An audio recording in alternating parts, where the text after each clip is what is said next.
Síndrome de columna fallida poslaminectomía, tratamiento con ozono epidural más discólisis con ozono. Centro Integral de Ozonoterapia Médica, unidad médica especializada en el tratamiento y cura de las hernias de disco sin cirugía. Posterior a una cirugía de espalda, ya sea por hernia de disco o estenosis, y el dolor crónico persiste, los especialistas hablan de síndrome de espalda fallida, un problema de salud que afecta a entre el 15 y el 60% según las estadísticas de los pacientes que se someten a una operación de este tipo.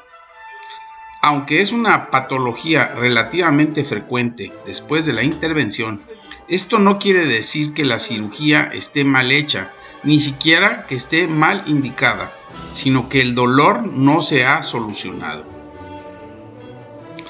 La Sociedad Española del Dolor dirigió un estudio multicéntrico pionero en España con el objetivo de conocer cuál es el costo real de esta enfermedad, tanto sanitario, es decir, fármacos, visitas médicas, hospitalizaciones, etc., así como los no sanitarios, que es la funcionalidad del paciente, el impacto en su vida laboral, etc. Los datos de esta investigación que ya han sido analizados revelan que durante los 3 meses previos a la visita a una unidad de dolor, un paciente con esta patología ha gastado más de 900 euros en tratamientos tanto ambulatorios como hospitalarios, de los cuales más del 58% ha sido en fármacos y un 25% en rehabilitación o terapias intervencionistas, el resto en visitas sanitarias. Según otros resultados de este estudio, el 35% de los pacientes está de baja laboral debido a la patología y el 40% necesita ayuda para llevar a cabo sus actividades cotidianas durante una media de 4.5 horas al día, de tal forma que repercute no solamente a quien lo sufre, sino a todos los que están en su entorno. ¿Cuál es el origen del síndrome de espalda fallida? Bueno, existen muchas causas que pueden producir este síndrome y el tratamiento dependerá cada una de ellas. Una de las más conocidas es la fibrosis que provoca la cirugía. Esta fibrosis se produce no solo en la piel, sino en el espacio que ocupan las raíces nerviosas. Este tejido comprime los nervios y en consecuencia se produce el dolor. Una nueva intervención quirúrgica en general no soluciona el problema, sino que incluso puede agravar la incidencia de esta fibrosis. Por lo anterior, antes mencionado, podemos concluir que una de las pocas alternativas que estos pacientes pueden tener es la utilización del ozono tanto epidural como intradiscal. En las imágenes estamos observando cómo se realiza una epidurólisis previo a inyectar los anestésicos que serán utilizados para poder practicar la discólisis con ozono. Es insertado un catéter epidural por el cual seguirán administrándose una mezcla de ozono-oxígeno durante los 3 días siguientes. Esta patología suele ser frustrante y difícil de tratar debido al dolor crónico. Lo más importante es el tratamiento profiláctico y la selección adecuada de los pacientes que se someten a cirugía de columna, pues la mayoría mejora con un tratamiento conservador, incluso aquellos que presentan radiculopatía.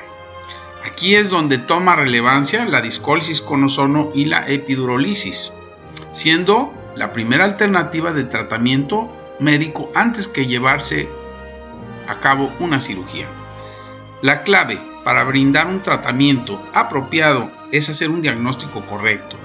El dolor causado por la cirugía fallida de columna usualmente es una mezcla de dolor neuropático y nociceptivo. El dolor nociceptivo resulta de la lesión en el disco intervertebral o en el hueso, por reacción a las placas metálicas o al injerto óseo, así como al espasmo reactivo. En tanto, el dolor neuropático secundario a este síndrome puede deberse a una lesión nerviosa antes de la cirugía por compresión crónica, por irritación química o una lesión nerviosa durante la cirugía, así como la formación de tejido cicatrizal o por aracnoiditis, por lo que el desafío en el tratamiento del dolor por tal síndrome tiene que ver con su etiología mixta. Estudios realizados en los cuales se aplicó el ozono epidural marcan claramente una mejoría clínica en un 94% de los pacientes en la primera semana después del tratamiento, demostrando que el ozono por vía epidural ejerce una importante función sobre la descompresión del canal, influyendo básicamente sobre su contenido, es decir, las partes blandas, y no sobre su continente, que sería el hueso, lo cual justifica la aplicación de esta técnica como una forma más de tratamiento en la estenosis del canal antes de la cirugía. Los pacientes con síndrome de columna fallido responden perfectamente a la utilización del ozono epidural vía catéter. La utilización del ozono epidural centra su acción básicamente en los efectos antiinflamatorios y analgésicos del ozono. El primero por su capacidad para oxidar compuestos que contienen enlaces dobles, disminuir el grado de hipoxia tisular y restaurar los procesos metabólicos, corrigiendo el pH y el equilibrio electrolítico, mientras que el segundo afecta o está motivado por la entrada progresiva del oxígeno en la zona inflamada y la oxidación de los mediadores halogénicos que participan en la transmisión de la señal nociceptiva al sistema nervioso central, y claro, por la disminución de la cantidad de productos moleculares tóxicos. El mecanismo de acción de la discólisis es muy simple.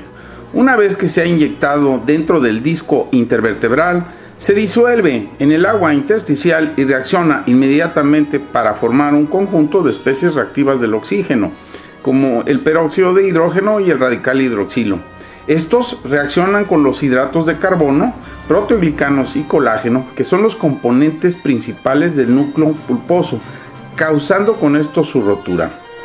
La reabsorción de estos productos hidrolíticos y del agua reducen el material herniado, y el exceso del ozono que sale fuera del disco intervertebral produce una infiltración intradural, con desaparición entonces del edema, una mejoría en la circulación sanguínea de los abundantes plexos venosos y arteriales intradurales y peridurales, facilitando con esto las condiciones metabólicas ideales y estimulando el factor de crecimiento básico de los fibroblastos, lo que favorecerá a su vez la reorganización del núcleo pulposo residual.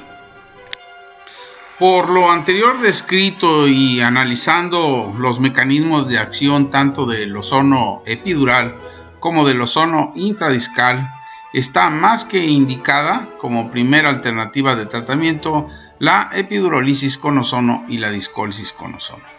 Si usted requiere mayor información en torno a este procedimiento, no dude en contactarnos enviándonos sus imágenes de resonancia magnética vía WhatsApp en los teléfonos que aparecerán más adelante en este video. Este procedimiento es completamente ambulatorio, se realiza en una sola sesión.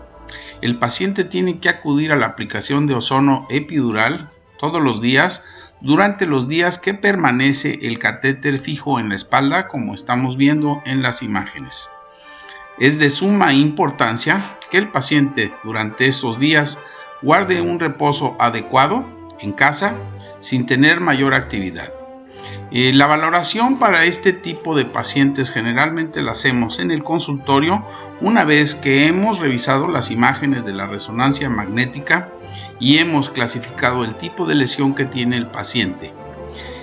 Prácticamente podemos concluir que un 75 a un 95% de los pacientes que sufren síndrome de columna fallida pueden tener una mejoría inicial de hasta un 50% en la sintomatología. Por lo tanto, es de suma importancia darse la oportunidad de atenderse mediante esta técnica.